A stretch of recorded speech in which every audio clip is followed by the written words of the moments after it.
Hi, welcome to SBR Forum Videos. I'm Peter Loshak. This is our Monday betting recap call that we do every Monday with Doc the Headlinesman at Legend Sportsbook, where we take a look back at the past weekend in betting. Right now we're going to take a look back at NFL Week 8 and college football Week 9. Doc, thanks for being here once again.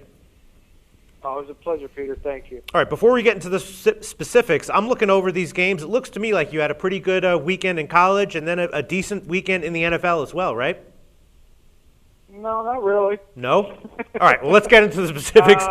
Explain to me all the NFL teasers I beat. Hey, if you can tell me something, I'd be glad to hear them. All right. I'll let you know when we get to the NFL part which games maybe. Maybe I mismarked a few games. Yeah, I don't know. All right. For college, obviously Alabama covered again. That had to have been a bad game, right? Yeah. My worst game on the schedule was? What? In a tuckle. Was what? I got destroyed at Indiana. I got destroyed on Indiana, Illinois. That was Really? the biggest, phoniest, fucking wise guy move I ever saw in my life. The public loved the dog. They did good there. Huh. Ohio State was my second worst game. So the two games I needed the most lost. Did okay on USC. Did okay on Notre Dame. Yeah. Lost Oklahoma State. Texas, Kansas. That must have been a great game for you, right? Not really, no. No? 21.5-point spreads on great games. When I beat a 7-point favorite, it's a great game. I lost Nebraska. I mean, college was ho-hum. I mean, it wasn't great, believe me. Georgia, Florida was very good. Yeah. I won that one. UCLA, because of my local contingency, wasn't good, but I made it up on USC, so that's a flip-flop, so that's okay. Michigan State, Wisconsin, I got bet the dog and under, so that wasn't good. Texas A&M was bad. It was just, college was so-so. All right. Wise guys were all over, like, weird games like Minnesota against Purdue. I mean, just retarded games like that. Yeah. So, what are you going to do? What about Oregon and Colorado with a 47-point spread? Was that just a very lightly bet game, or did the public again? It was lightly bet, and I lost all the lightly bets. Right, I mean, right. That's just what it was. You're glad it's where it's at in the schedule, not on Thursday night. How about that Thursday night game, the Clemson game? Was that bad for you? Clemson covered a big spread. Yeah, it was bad. Yeah, it was bad. It was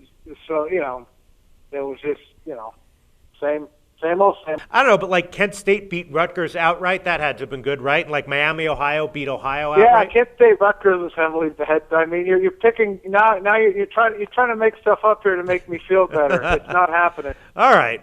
You're picking games that don't exist. How about Boise, Wyoming? Why don't you pick that one? Oh, that was terrible. That's why. Really? Yeah. So people are still betting Boise this year like they did in years past, even though Boise's not quite the same. No, not even remotely close. But nobody's betting Wyoming. They're betting Wyoming like they have in years past, which means nothing. Ohio State, Penn State, and the other game I mentioned, Indiana, Illinois, were the two worst games of the day by miles, and I lost them both. So. All right. There you go. And before we move on to the NFL, that Notre Dame-Oklahoma game was just, everyone was talking about that nonstop right up until kickoff. So what kind of action did you have on that in the end? Did you get split action? Huge, or did you get huge, right? Huge split. I needed Notre Dame small, so it worked out okay. The smartest of the smart were taking 12 and 11.5. I closed 10.5. Most people did. Did you wind up getting sharp action on Notre Dame late? Oh yeah, everybody did, but not enough to override the original wagering. Because I heard that the early sharp action was on Oklahoma early. Yeah, earlier in the week. But like I said, when you can bet 5,000 on Tuesdays and Wednesdays and 20,000 on Saturdays, you have a tendency to move games. But I luckily have a giant base from that area of Oklahoma, so that helped me a little bit. All right, so then let's move on to the NFL. Obviously, New England was a terrible game, right? The public was all over New England, and the Sharps, I think, were too, right? Yeah, that was not good. And then I don't know, Carolina. I mean, I know a lot of people at SBR were all over Carolina, and we kind of identified that as a play with value. But I would still guess that Chicago winning by one. Yeah, was probably the game itself was nothing. The teasers pushed one or a couple lost, not many. I actually did good on the night game. I actually needed Denver, needed under, or I would have got destroyed yesterday. New England was terrible. Indianapolis was terrible. Okay. San Diego, I won. Seattle, I got destroyed. I lost Miami side and teasers. I lost the Giants side, and they teased Dallas, so I got double fucked there. I won Pittsburgh, I won San Diego, and I won Denver. I won 3 games. Wow. Yeah, those games you get double fucked. Those are the doozies, Doc, right?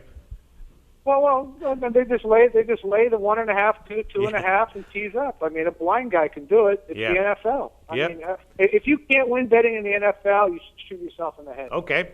I mean, that sort of flies in the face of what a lot of people say is that it's the hardest sport to beat because the lines are the tightest and that's why the limits are the biggest. If you play teasers and cross 3 and 7 going up and down and know what the hell you're doing, the child is free can win in the NFL. That's just the bottom line. Well, Tampa Bay over Minnesota on Thursday must have been good, right? No, it wasn't. Okay. All right. So overall, though, did you break even or did you actually lose this weekend again? I lost. Really? Lost again. You actually lost money this weekend? Yeah. Wow. Sorry to hear that, Doc. All right, tonight, Monday Night Football. No, you're not, but I really don't care. Say, I want everyone to win. I know it's impossible, but I want everyone to win. All right, San Francisco at Arizona. You know, San Francisco big. We have it again. Home dog, Monday night home dog. Are the Sharps pounding the hell out of Arizona? The public pounding the hell out of San Francisco? No, there's nobody betting Arizona. I need Arizona on the field, so I need Arizona to win the game to knock out some teasers from yesterday. How do you like my chances? Yeah, I don't know. Yeah, I don't know. So the public's all over San Francisco, and are the Sharps touching it? Sharps aren't going to play unless you put up a stupid number. They're not going to play. So you haven't got any sharp action one way or the other on this game at all? Minuscule under 38.5, and I didn't even have 30. I had 38. Right. A follower bet me under 38, but really nothing. No. All right. So basically, you're going to need Arizona to somehow win. Somehow win. You got it. And if they don't win, it's going to be a losing day for you, a losing game. Oh yeah, for sure. Wow. I can't win money if they don't win the game. I don't care what the score is. Not that easy being a bookie. I know you're getting plus 110, but not that easy being a bookie, Doc. Well, no, being a bookie is easy. Just don't take teasers. But unfortunately, you can't convince 400 agents and your bosses and thousands of customers. You can't take teasers or go somewhere else. So basically, if you could just eliminate NFL teasers, it'd be a whole different ballgame for you, booking football. I would have retired 10 years ago. Wow. I'm not kidding. Yeah, I would have never had a problem. All right. Well, thanks once again for this great call, Doc. We'll talk to you next week.